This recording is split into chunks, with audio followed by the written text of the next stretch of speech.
15 Agustus ini saya menemukan sebuah tulang manusia ya, yang udah seperti ini. Ini lokasinya ada di bawahnya jalur Gunung Wilis. Nanti kalau udah sampai atas saya titik lagi, jadi biar tahu titik turunnya. Berarti ya udah bulan-bulan ya. Udah lama ya ini. Posisinya seperti ini teman-teman. Dan ini bagian kepala. Kita belum megang apa-apa. Ini saya nggak megang apa-apa ya ini. Di sini dong. Ya.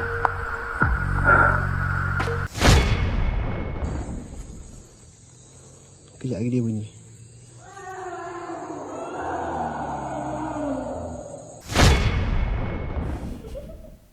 Kayak suara kuntilanak lah kayak gitu.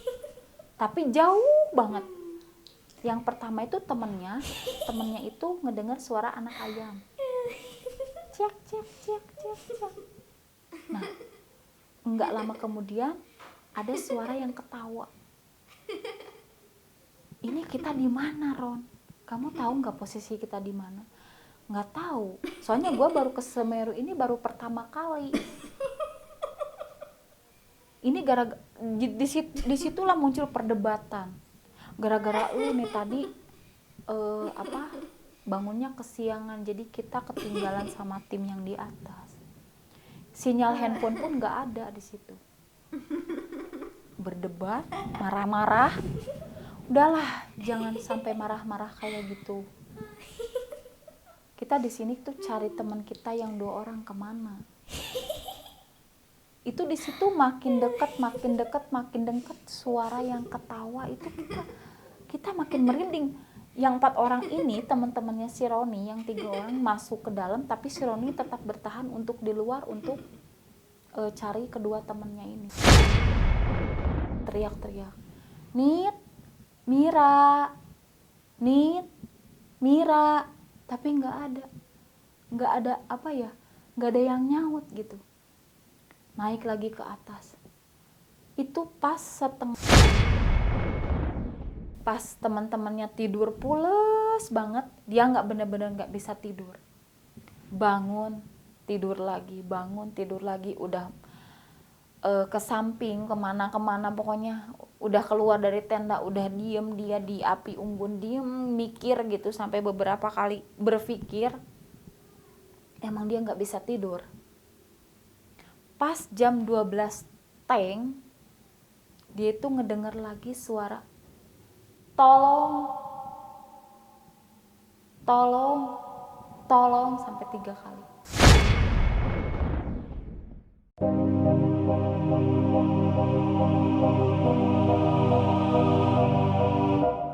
Welcome to Joglo Stories. Bismillahirrahmanirrahim. Assalamualaikum warahmatullahi wabarakatuh. Kembali lagi dengan saya Winnie Ibew di channel Joglo Stories. Kali ini di channel Joglo Stories ini saya akan membawakan yang berbeda ya, dimana ada seorang subscriber kita yang mengirimkan ceritanya ke Facebook pribadi aku tentang perjalanan pribadinya pendakian gunung di Gunung Semeru. Sebelum masuk ke ceritanya, buat kalian yang mau bergabung di channel Joglo Stories, mau menceritakan kisah mistis, horor, ataupun kisah-kisah yang menyeramkan, atau misalnya buat kalian semua yang punya nyalinya gede di dunia mistis, bisa langsung uji nyali juga. Terus ada penelusuran juga. Langsung aja like, comment, share sebanyak-banyaknya. Jangan lupa juga subscribe. Notifikasinya juga aktifkan supaya updatean video terbaru dari Joglo Stories selalu hadir di channel YouTube Anda. Jangan basa-basi lagi, jangan banyak bicara lagi, kita masuk aja langsung ke ceritanya. Jadi gini, ada salah satu bukan narasumber ya, subscriber dari Joglo Stories mungkin mengirimkan atau cerita pribadi sendirinya ke Facebook pribadi aku. Dia itu menceritakan tentang pengalamannya yang beberapa tahun ke belakang, udah hampir 4 tahun katanya. Udah hampir 4 tahun, dia itu mendaki Gunung Semeru dengan kawan-kawannya. Saya samarkan ya, namanya Roni. Si AA Roni ini mengirimkan ceritanya, di mana cerita ini sangat, ya kalau aku baca itu lumayan rada merinding ya. Jadi gini, dia itu ada kuliah gitu. Terus pas libur kuliah, dia kan masuk PA ya, pencinta alam. Jadi dia itu bersama teman-temannya, sampai berapa kelompok gitu ya. Cuman dia itu bukan kesiangannya, tapi beda bisnya. Dia itu berasal dari Bandung ke Semeru ya, langsung ke Semeru. Cuman bisnya itu, mobilnya itu beda gitu. Dikarenakan timnya itu suka kesiangan semuanya, jadi dia misah sendiri mobilnya.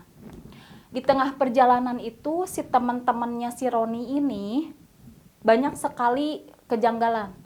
Dari pertama kali pas masuk pulau itu Pulau Jawa lah gitu ya, di Jawa. Dia itu ada temennya yang cewek, mungkin nggak tahu lagi menstruasi ya, nggak tahu apa, cuman nggak ngomong gitu, nggak ngomong lagi halangan gitu. Itu si temennya yang cewek ini udah tahu halangan, tapi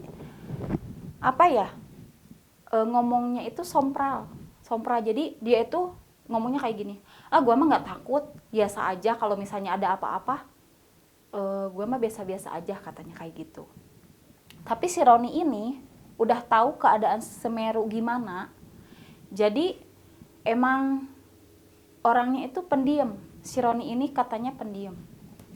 Nah, pas lagi mendaki di gunung, udah nyampe ya, ceritanya udah nyampe di Gunung Semerunya. Jadi pas mendaki, semua timnya itu kan udah pada di atas, udah pada di puncak Semeru semua. Nah, timnya si Roni ini belum naik ke puncak gitu, masih dalam perjalanan di situ gitu. Pas di tengah jalan, pas siang hari, dia itu ngomong kayak gini, temen yang ceweknya ngomong kayak gini, bro, kita ke WC dulu yuk, mau kebelet nih, pengen pipis, katanya kayak gitu. Kan teman-temannya nggak tahu dia lagi halangan gitu. Ya udah, kita cari aja semak-semak atau gimana gitu kan, dikarenakan kan kalau misalnya di gunung tuh nggak ada WC, nggak ada apa gitu ya, ada tapi di pos-pos tertentu mungkin ya. Tapi ini mah emang pas di tengah-tengah perjalanan gitu. Si cewek ini orangnya itu nggak percayaan sama sekali, nggak percayaan sama hal-hal yang berbentuk gaib. Jadi orangnya itu cuek gitu, terserah Anda mau ngapain, yang penting gue senang, katanya kayak gitu. Pas di tengah perjalanan, bukan malam, siang ya, masih siang menuju sore lah, dia itu kencing di mana aja. Terus kan itu belum diganti ya, si pembalutnya itu belum diganti, tapi dia memaksa untuk bukan diganti ya, dibuang seenaknya aja, dibuang aja, nggak tahu kemana gitu, dibuang. Udah kayak gitu, udah dibuang di mana aja, pergi aja, naik lagi ya, mendaki lagi. Itu si pembalutnya itu nggak dikerasekin, nggak apa, tapi didiemin aja di situ gitu. Dikarenakan ya udahlah, buang aja sampah gitu ya. naik aja lagi. Pas di perjalanan kan itu tim itu ada beberapa tim udah di atas. Dah tim si Roni ini tuh ada sekitar 6 orang lah, 6 orang. Iya 6 orang di situ. 4 cowok, 2 cewek. Nah, kata si Roni itu kayak gini. Ntar kalau misalnya di puncak yang kedua di atas, katanya kayak gitu. Semua tali yang ada di kantong kita semua taliin ke badan, katanya kayak gitu supaya nggak mencar-mencar kemana-kemana. Nah yang si cewek ini yang lagi halangan udah tahu orangnya ngeyelan, udah tahu nggak percayaan, dia itu kayak gitu sompral. Terus dia bilangnya kayak gini, ngapain kita tali-tali kayak gini, emangnya mau nyebrang, katanya kayak gitu. Nah si Roni orangnya tuh gini, udah ikutin gua aja, omongan gua aja, yang penting kita selamat dari ke atas. Udah gua mah nggak mau, katanya kayak gitu, kata si cewek yang halangan ini gitu. Si Roni itu naliin badan dia ke teman-temannya semua, si Roni dia yang di depan.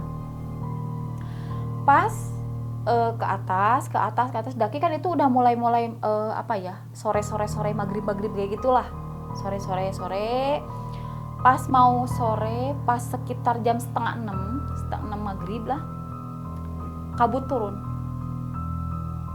Si Roni bilang gini, jaga ke belakang, jaga jangan sampai kita mencar, pegang pundak masing-masing, pegang semua pundak masing-masing. Pas si Roni di depan itu kan dipegang ininya pundaknya satu-satu semua. Pas udah ngelewatin si kabut, 2 cewek ini hilang, nggak ada. Pas ngelihat ke belakang, nama samaran juga ya, namanya Nita dan Mira misalnya. Itu si Nita sama si Mira kemana? Nggak ada, katanya kayak gitu. Pas ngelihat ke belakang, beneran nggak ada. Kita cari lagi ke belakang, dicari ke belakang. Itu kan kabut itu kan lagi bener banyak-banyaknya. Cuman pas waktu kita naik ke atas, kabut ngilang, itu kan si cewek udah nggak ada. Sedangkan kalau misalnya beberapa menit kemudian balik lagi ke belakang, harusnya kabut masih ada kan. Ini mah nggak ada, kabut itu bener-bener nggak ada. Kita cari dulu itu, si teman ceweknya itu cari kemana ini si A sama si B ini, nggak ada, katanya kayak gitu. Ron, ini temen lu kemana yang 2 orang? Nggak tahu, tadi ditaliin nggak? Gua yang taliin beneran, tapi bener-bener naliin bener-bener enggak atau gimana? Ditaliin tapi kok nggak ada, katanya kayak gitu. Nah pas udah cari ke bawah, balik lagi ke bawah, naik lagi ke atas, bener-bener nggak ada. Panik dong, yang 4 cowok ini panik. Kita baru setengah perjalanan, ini yang cewek-cewek kemana, katanya kayak gitu. Pas si Roni bilangnya kayak gini, kita telepon aja tim SAR ke bawah, jangan dulu, kita cari dulu. Kalau misalnya kita kemalaman, baru kita cari, kita telepon tim SAR untuk nyari ya temen yang cewek ini. Malam pun udah mulai larut. Nah di situ terpaksa kita buka tenda di situ. Nggak tahu itu hutan apa, pokoknya daerahnya itu kering, pohon-pohonan itu banyak, kayak pohon beringin kayak gitu, kering banget, air pun nggak ada. Sedangkan kita emang kalau namanya pendaki itu harus membutuhkan banyak air. Disitulah buka tenda, di situ buka tenda. Pas malam-malam, pas udah dibuka tenda, kita makan dulu perbekalan yang ada. Pas si Roni mau tidur, si narasumber ini ya, si Roni mau tidur, dia ngedenger suara si temennya yang lagi halangan. Tolong! Si Roni itu sampai kebangun. Hei, di mana kamu? Kata temennya yang satu lagi, temen si Roni, bilangnya kayak gini. Kamu kenapa, Ron? Aku tadi ngedenger suara si A loh, katanya kayak gitu. Si Nita loh. Aku tadi ngedenger suara si Nita. Di mana? Nggak ada. Beneran dia minta tolong. Nggak ada. Kita cari yuk keluar. Kita cari di luar, keliling-keliling tenda, sampai ke bawah, naik lagi ke atas, naik ke bawah lagi, bolak-balik sampai berapa kali balikan, benar-benar nggak ada gitu. Kemana ini? Kita itu di sini datang berenam, pulang pun harus berenam. Tapi teman kita nggak ada 2, kemana gitu. Pas sekitar nggak tahu jam berapa, tapi di situ menunjukkan pukul 12:30 malam. Itu ada suara yang lagi ketawa, kayak suara kuntilanak lah kayak gitu. Tapi jauh banget.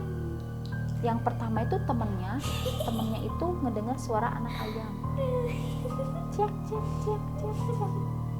Nah, nggak lama kemudian ada suara yang ketawa. Ini kita di mana, Ron? Kamu tahu nggak posisi kita di mana? Nggak tahu. Soalnya gue baru ke Semeru ini baru pertama kali. Ini gara-gara disitulah muncul perdebatan. Gara-gara lu nih tadi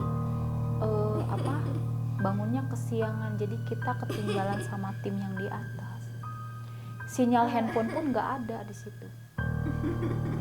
Berdebat, marah-marah. Udahlah, jangan sampai marah-marah kayak gitu. Kita di sini tuh cari teman kita yang 2 orang kemana. Itu di situ makin dekat suara yang ketawa itu kita makin merinding. Yang 4 orang ini teman-temannya si Roni, yang 3 orang masuk ke dalam, tapi si Roni tetap bertahan untuk di luar untuk cari kedua temannya ini. Ron, kamu masuk dulu deh ke tenda, kita ngobrolnya di tenda. Enggak lah bang, di sini kita nggak ada siapa-siapa, kita cari temen gitu. Teman kita kemana yang 2 orang gitu? Apa dia masih hidup? Apa dia kemana gitu? Singkat cerita, udahlah yang 4 orang ini adalah gitu ya di tenda. Nah, yang sekitar jam 2 mau setengah 3, si Roni itu turun ke bawah, kabutnya tebal banget. Terus ilalang itu masih benar-benar kayak gunung banget gitu. Terus sambil bawa senter liatin sambil teriak-teriak, Nit, Mira, tapi nggak ada nggak ada yang nyaut gitu. Naik lagi ke atas. Itu pas setengah 3 banget, pas setengah 3. Di situ ada suara yang kayak lagi hajatan. Setengah 3 pagi ada yang lagi hajatan. Dia ngedenger kayak gini, ini kok ada suara kelenengan Jawa di mana? Udah kayak gitu terus aja ditelusuri. Ih, kok makin deket. Pas masuk ke kayak hutan gitu ya, tapi pas masuk ke hutan di situ ada kayak pasar, bentuknya itu kayak pasar biasa, kayak pasar tumpah lah. Tapi pas diliatin di depan, kok orang-orangnya pucet semua gitu. Pas, Barangkali mungkin ada temennya di situ. Dia cari kemana gitu. Teman gua kemana ini? Pas jam 3, setengah jam dari situ, dia balik lagi ke tempat asalnya dia, di tenda di atas. Dia bangunin teman-temannya. Bro, kita ini berempat lagi di mana ya? Emang kenapa? Kita kan tujuannya mau ke Gunung Semeru, tapi kita baru seperempat jalan juga belum. Teman-teman kita udah nggak ada 2 orang. Kemana? Lah gua di sini tadi cari-cari hampir 2 jam, dari bawah ke atas, balik lagi ke bawah, balik lagi ke atas. Gue cuman ngeliat ada, bukan pasar ya, tapi kayak orang yang lagi hajat, kayak pasar tumpah lah kayak gitu, tapi mukanya pucat semua. Ada apa ini? Kita di mana ini? Yang 3 orang ini sampai mikir, benar-benar kita ini down semua. Kita lagi di mana ini? Si temennya si Roni buka kompas, itu kompas jarumnya muter, nggak aturan kemana, nggak ada, nggak aturan utara, selatan, timur, barat, daya, nggak, muter terus. Ini kita di mana? Lihat jam tangan. Pas diliatin jam tangan, kok jamnya mati. Itu pas dia turun dari pasar itu jam masih hidup, tapi pas dia masuk ke tenda itu jam mati semua. Kita di mana gitu? Pas udah di situ, si teman-temannya itu berpikir, sampai paginya lagi kita cari lagi teman kita yang berdua ya. Cari temen, keliling, tahu-tahu udah maghrib aja, udah malam aja. Kok malamnya cepet, siangnya sebentar. Kita di mana ini? Masuk lagi tenda, makan lagi di situ. Perbekalan itu harusnya batas waktu perbekalan itu kan kita ke Semeru itu batasnya 4 hari, 5 harian. Kita bermalam di situ, tapi si perbekalan udah 2 hari udah kemakan gitu, tapi belum kemana-mana, masih apa ya, masih seperempat jalan juga belum gitu. Nah, si temennya ini, si teman si Roni ini bilang kayak gini, kita kesesat nih di gunung, nggak tahu gunung apa ini, kita balik aja yuk ke bawah. Ya udah, kita bongkar tenda dibongkar, kan udah 1 kali 24 jam ya, temennya udah hilang yang berdua itu. Kita bongkar tenda, udah dibongkar, udah beres makan, bongkar, turun ke bawah dengan kepaksa. Malam-malam, maghrib lah, kalau dihitung mah itu teh udah maghrib lah. Maghrib, malam-malam turun ke bawah. Tapi yang jadi anehnya, turun lagi ke bawah, balik lagi ke tempat yang kita diriin tenda, katanya kayak gitu. Lah kok balik lagi ke sini? Enggak lu salah perkiraan kali, kata si temennya si Roni. Beneran, ini balik lagi loh, yang tadi asal tenda ke sini. Buktinya mana? Tuh, kayu bakar yang kita nyalain waktu kemarin tuh masih ada. Balik lagi, dengan masih penuh dengan harapan kita bisa pulang semua. Kita turun ke bawah lagi, ke bawah, keliling, balik lagi ke situ.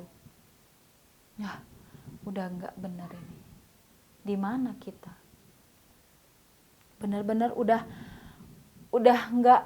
nggak aturan gitu. Kemana kita gitu? Dengan sangat terpaksa kita diriin lagi tenda, buka lagi tenda di situ. Karena badan sudah capek, udah masuk hari kedua juga. Mandi pun nggak mandi, kayaknya karena dikarenakan tidak ada air. Diriin tenda lagi, masuk lagi ke dalam, istirahat. Tapi dengan sangat sakit hati itu ya, si Roni itu nggak bisa tidur gitu, si temennya ini. Si Roni udah bener-bener, aduh, gue bingung nih, mau pulang nggak bisa, mau kemana pun susah lah gitu. Dia mikir, kemana ini? Sampai apa ya, si Roni itu bilang di Facebook aku itu, sampai meneteskan air mata saking capeknya dia keliling-keliling, nggak nyampe-nyampe, nggak ke atas, nggak ke bawah gitu, nggak nyampe-nyampe, bener-bener nggak nyampe gitu. Dengan sangat apa ya, berat hati gitu ya, meninggal. Kalau misalnya dia meninggalkan temennya, dia berarti nggak solid lah sama teman-temannya. Tapi dia masuk ke tenda, terus dia ngomong lagi, bro, saya mau cari teman kita ya, yang 2 orang ini, yang cewek. Karena emang udah 1 kali 24 jam, udah masuk ke 2 hari, mungkin udah 2 kali 24 jam kali ya. Janganlah, besok aja kita cari bareng-bareng. Enggak, feeling gua itu kemarin ada sebuah pasar, feeling gue teman-teman kita ada di situ katanya. Lah lu mikir, katanya kayak gitu. Kamu mikir, kata kamu kemarin si pas ke pasar itu katanya semua orang mukanya pucat semua. Ya kenapa nggak dicoba kita cari? Mudah-mudahan teman-teman kita ada di situ semua.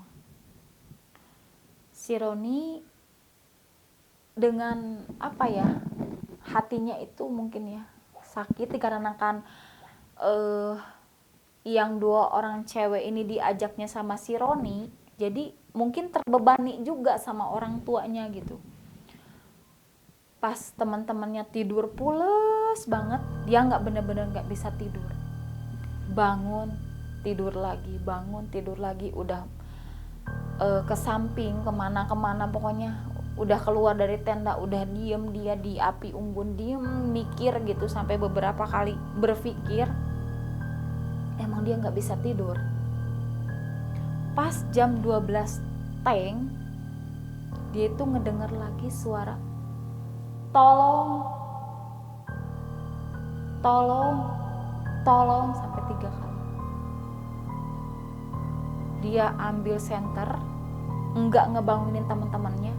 Dia cari itu yang minta tolong kemana, sampai lari-lari. Nit, Mira, Nit, Mira, terus aja dia cari. Tapi nggak ada. Tapi dengan rasa apa ya, dengan rasa percaya dirinya, dia itu bakal menemukan teman-temannya gitu. Sampai dia masuk ke kayak gua kayak gitu ya, masuk ke kayak gua kayak gitu. Masuk ke situ, Nita, Mira, ada di situ, ada orang nggak? Maaf, terus aja sambil bawa senter. Ada orang nggak di situ? Ada orang nggak? Katanya kayak gitu. Tapi benar-benar pure nggak ada orang sama sekali. Pas waktu di situ nggak tahu udah berapa jam, cuman di daerah itu malamnya itu lama banget. Dia itu kok malamnya lama banget, siangnya justru sebentar gitu. Wah, bener-bener kita udah masuk ke dunia kayak dunia jin lah kayak gitu. Dia udah berpikirnya kayak gitu. Udah beberapa kali dia naik gunung, cuman baru kali ini sama teman-teman yang tim yang ini dia kesesat kayak gini. Masuk ke dalam gua, keluar lagi sambil dalam hatinya itu, pedenya itu dia bisa menemukan teman-temannya yang 2 ini. Dia sambil teriak-teriak, Nita, Mira, Nita, terus saja dia cari kemana sampai ke semak-semak yang bener-bener di bawahnya itu mau ke jurang ke bawah, nggak ada, kemana lagi. Dia coba untuk ke arah utara. Yang pertama kali dia menemukan sebuah pasar malam. Dia ke situ, naik ke atas, ke arah terus aja maju. Nah di situ ada ngedenger suara kelenengan Jawa, kelenengan Jawa, kayak yang apa ya, hajat gitu ya. Kalau di Jawa mah kalau misalnya ada yang hajat itu kan 7 hari 7 malam. Jadi suka ada yang apa? Yang pasar apa ya? Pasar dadakan lah. Dia masuk ke situ sambil cari-cari, bener nggak ada temen gua di sini, bener nggak ada teman-teman ada sini, tak ada sini, ada sini. Tapi semua orang itu matanya tertuju ke si Roni ini. Terus dia itu sambil berkata, Nita, Mira, nggak ada satupun yang nanya ke dia ada apa, cari apa. Bener-bener pucat itu semua, mukanya pucat-pucat semua gitu. Pas satu singkat cerita lah gitu, dia itu kecapean, dia diem di sebuah kedai minuman lah. Dia diem di situ. Dia ngomongnya kayak gini, Pak, saya pesen kopi. Tapi yang anehnya si bapak penjualnya ini nggak ngomong sama sekali, cuman ngangguk, Pak pesen kopi, ngangguk aja. Dibikinin kopi, terus dikasihin ke si Roni. Ngasihnya juga enggak, Pak ini kopinya enggak, cuman kasihin aja. Si Roni cuman dia enggak berani minum dikarenakan dia takut apa yang dia minum gitu. Cuman dia ngelihat ini beneran kopi asli bukan gitu.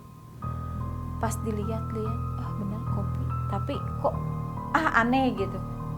Si bapaknya nggak ngomong, nggak apa, cuman diam aja gini, ngeliatin aja, nggak nanya gitu ke si Roni, Ade dari mana, Ade cari apa, nggak nanya, diem aja. Dia tuh sambil ngomong kayak gini, Pak, ini di sini pasar udah lama. Dengan tatapan yang merinding, dia cuman, si Roni ini bilang kayak gini, Pak, saya mau ngedaki ke atas. Saya kehilangan teman, 2 orang di sini, cewek semua, dua-duanya. Kalau saya bertanya ke Bapak boleh? Cuman gitu doang. Bapak ngelihat nggak teman saya yang 2 orang, yang satu badannya tinggi kecil, perawakannya, rambutnya bob segini, yang satu tinggi kecil pakai kerudung. Tatapannya itu dia tuh berdiri terus sambil megang tangannya si Roni.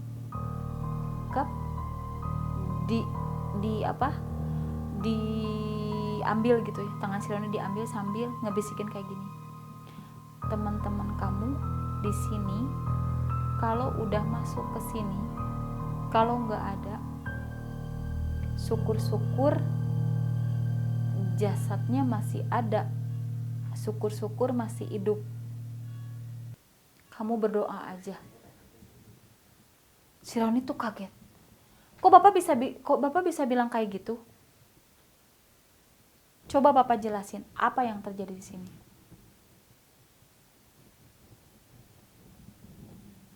Dia cuman geleng-geleng kepala sambil ngelihat ke arah depan. Pas si Roni balik ke depan, ternyata di depannya itu kayak orang yang lagi nikahan gitu.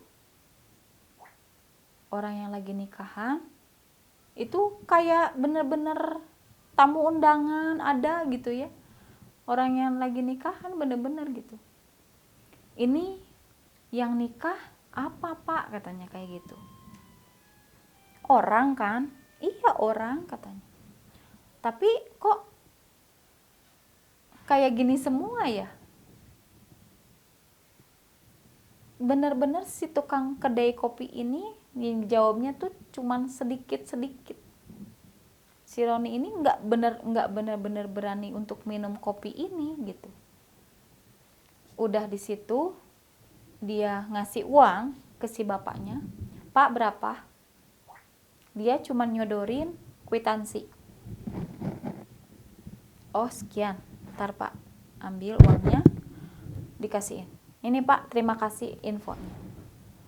Dia pergi cari-cari, masih tetap nyari. Nita, Mira, Nita, Mira, terus saja dia panggil. Dia berharap kalaupun perkataan si bapak tukang kedai ini benar-benar terjadi, misalnya kalau toh teman kita tuh benar-benar meninggal, jasadnya itu di mana? Tapi dengan rasa kepercayaan dirinya si Roni ini, dia berharap teman-temannya masih hidup.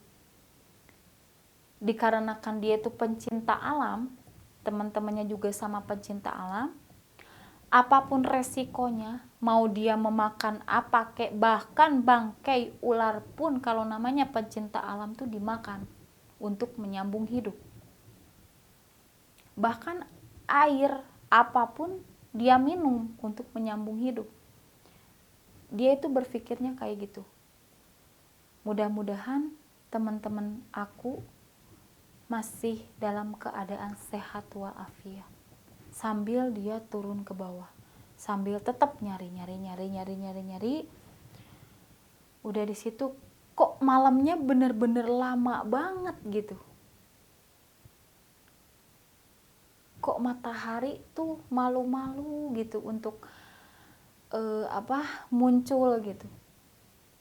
Di situ ada suara ayam kongkorongo. Wah, udah mulai subuh nih. Pulang ke tenda, teman-temannya pules banget. Pas pules itu dia bangunin, bro, bangun udah siang, katanya kayak gitu. Kita coba cari apa kek buat gimana gitu ya. Pas dia lagi cari buat makan, buat sarapan pagi, dikarenakan perbekalan kita mungkin udah menipis juga, kata Roni, kita cari yang ada aja di sini, yang ada di hutan di sinilah. Berburulah temennya, berburu, ada lah kayak bajing ya kayak gitu. Dia makan bareng-bareng di situ. Dikarenakan cuman ada mie instan juga cuman beberapa biji lagi, mungkin untuk malamnya lagi. Dia berpikir mudah-mudahan teman-teman kita yang 2 orang ini yang cewek masih sehat walafiat, dengan cara menyambung hidupnya normal lah kayak kita gitu. Kalau toh pun dia meninggal, jasadnya tolong lihatkan, katanya kayak gitu. Hari ketiga masuk, kita udah selesai makan, bongkar lagi tenda dibongkar. Kita udah bener-bener pengen pulang nih, tapi teman-teman kita yang 2 orang belum ketemu. Kemana Nita dan Mira? Kemana dia? Turun ke bawah, mudah-mudahan kita dapat jalan keluarnya. Tenda udah dilipat, kita turun ke bawah. Alhamdulillahnya di bawah ada warga di situ yang mungkin lagi cari kayu bakar, entah itu warga beneran, entah itu warga asli atau makhluk tak kasat mata. Dia itu sambil bawa kayu bilang kayak gini, "Mbah, mohon maaf, jalan ke bawah kemana? Saya udah 3 hari di sini, teman saya juga udah ngilang. Kita mau laporan ke tim SAR ke bawah." Si mbahnya itu nggak ngomong, dia cuman gini, "Dok, cuman liatin." Dia nunjuk ke sebelah selatan. Sambil ngeliatin ke bawah. "Makasih ya Mbah petunjuknya." Itu nggak tahu ya, nggak tahu orang, nggak tahu penduduk setempat, nggak tahu emang makhluk seperti itu gitu. Turun ke bawah, dia ikutin jalan. Terus di bawahnya lagi ada lagi kakek-kakek yang bawa air pakai camping, topi camping. Di situ dia berkata lagi, ngomong lagi, "Mbah, Sumendaun, saya mau bertanya, saya mau turun ke bawah, saya kena musibah di sini, tim kita 2 orang ngilang. Mohon maaf, bisa nggak Mbah nunjukin jalan kita pulang?" Si mbahnya ini juga yang kedua kalinya dia nggak ngomong juga, cuman nunjuk lagi ke bawah. Kita jalan lagi, turun lagi ke bawah. Terus aja dengan pakaian yang sangat lusuh banget gitu. Lusuh, capek, emang udah kelihatannya emang 3 hari ya di situ. Pertama, kedua, ketiga, emang hari ketiga dia di situ. Si Roni ini turun ke bawah, turun. Akhirnya alhamdulillah nyampe pos 1 di situ banyak orang banget. Ternyata tim kita yang ada di atas emang udah turun ke bawah. Pas turun ke bawah ada tim SAR ya, ada tim SAR, laporan segala macam. Ternyata si tim yang emang tadinya ada di atas, yang 3 tim itu, katanya seminggu yang lalu udah pulang. Si Roni ini bilang kayak gini, "Hah? Bener Pak, asli udah pulang?" "Iya, seminggu yang lalu." "Berarti kita di sini udah seminggu yang lalu," katanya kayak gitu. Lah, terus gimana sama teman-teman kita? Kita di situ cari-cari beberapa hari gitu ya, sampai kalau hitungan dari si Roni ini baru 3 hari gitu, tapi ternyata di situ udah seminggu lebih. Dan teman-temannya juga sampai khawatir kemana 6 orang pecinta alam ini gitu. Sampai malahan sebelum pulang mereka ke daerah masing-masing, ada ketuanya sampai nginep di situ beberapa hari untuk pengen tahu ada apa dengan timnya Roni. Gitu. Jadi si ketua PA ini diem di tim SAR di situ. Terus tim SAR juga coba cari-cari keliling-keliling, katanya emang udah nggak ada di situ gitu. Tapi si tim SAR ini juga nggak ngomong kayak gini bahwa yang 6 orang ini hilang gitu, enggak. Cuman kalau misalnya waktu seminggu itu nggak ada, baru dinyatakan hilang. Nah, untungnya 4 orang turun ke bawah dengan selamat. Keadaan lusuh, muka pucat, kayak yang ketemu apa gitu. Terus si tim SAR ini ngomong kayak gini, "Adik-adik di sini sehat kan?" "Sehat, cuman teman kita 2 orang nggak ada," katanya kayak gitu. "Ngilang, cewek, dua-duanya namanya Nita sama Mira, nggak ada.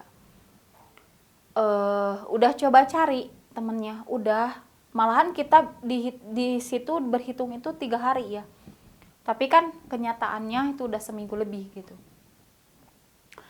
Nah itu masuknya salah jalur atau gimana katanya, kata tim SAR ini. Nggak tahu Pak, kan saya baru pertama kali kesini nih. Sebenarnya kita itu bareng sama yang di atas, cuman dikarenakan kita semua kesiangan, jadi bisnya itu kita misah. Jadi harusnya pagi-pagi berangkat dari kota kita masing-masing, ternyata kita berangkatnya sore dari kota masing-masing, dan ketemu di sininya juga besok paginya gitu. Jadi si teman-teman yang lain, PA yang lain, pencinta alam yang lain tuh udah nyampe ke atas katanya kayak gitu, kita baru mau naik, mau muncak gitu. Tapi di tengah perjalanan yang pertama si temen cewek kita itu dulu kebelet dulu gitu, kencing dulu.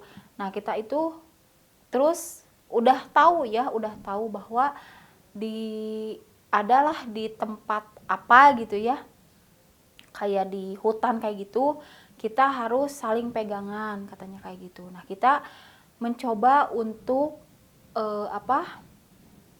bukan saling pegangan ya, tapi saling iniin tali lah gitu, tali tambang gitu, pakai tambang. Kayaknya nggak tahu emang dilepas tambangnya pas habis kabut atau gimana lah, nggak tahu. Cuman rasa-rasa dari kita gitu, enamnya semua pegang pundak semua. Dari pertama kan saya yang pertama katanya kayak gitu. Terus aja gitu pas kabut habis, kita nengok ke belakang, ternyata teman kita 2 orang nggak ada. Kemana nggak tahu gitu. Nah disitulah Nita sama Mira belum diketemukan, nggak tahu di mana ceritanya, kayak gimana atau apa gitu. Cuman setelah beberapa hari kita benar-benar merasakan sesuatu yang janggal di gunung itu. Entah itu kita masuk ke dunia yang berbeda, mungkin di dunia kasat mata atau gimana, nggak tahu, di dunia alam gimana gitu, nggak tahu. Cuman kita emang berpisah. Dari 6 orang kita berpisah menjadi 4, yang 2 nggak ada di sebelah kabut yang di atas. Bisa ditunjukkan, mungkin bisa Bapak ntar kalau misalnya mau naik ke atas, kita coba dulu, kita ngecamp dulu di sini di bawah, kita cari dulu katanya kayak gitu. Jadi si Roni ini hatinya itu menurut dia ya, nulis ke inbox aku, dia tuh sedih gitu, campur aduk. Toh kalau misalnya harus pulang, kita harus pulang bareng-bareng, naik pun kita berenam, pulang pun harus berenam. Dikalakan kalau misalnya ada sesuatu, minimal jasadnya lah ada gitu. Kalau misalnya sampai setak meninggal gitu ya, jasadnya ada gitu. Tapi ini dicari-cari nggak ada gitu, kemana gitu, nggak tahu gitu. Nah di situ si tim SAR langsung laporan ke kantor pusatnya mungkin ya, untuk nambah lagi kru tim pencarian supaya 2 orang pendaki ini harus ketemu. Disitulah si Roni bilang katanya harus ketemulah, intinya mah kayak gitu. Dan si Roni ini bersikeras lah untuk tidak pulang, dikarenakan ke tim SAR-nya itu harus gitu, harus ketemu si Nita dan si Miranya ini. Si Roni ini bilang ke tim SAR-nya itu, pokoknya saya nggak akan pulang kalau misalnya si temen 2 kita yang cewek ini nggak ketemu gitu, harus ketemu dikarenakan kita datang ke situ berenam, pulang pun harus berenam, ngomongnya gitu ya ke tim SAR-nya itu. Sampai dia itu sampai nginep beberapa hari pun mungkin dia akan stay di situ gitu. Untuk lebih tahu cerita selanjutnya, kita lanjutkan lagi part selanjutnya untuk minggu depan. Jangan lupa buat kalian semua yang mau bergabung di channel Joglo Stories, kembangkan terus channel Joglo Stories dengan cara like, comment, share sebanyak-banyaknya. Jangan lupa juga subscribe juga, aktifkan notifikasi loncengnya supaya updatean video terbaru dari Joglo Stories selalu hadir di channel YouTube Anda. Akhir kata, assalamualaikum warahmatullahi wabarakatuh. Salam horor mania, selamat malam.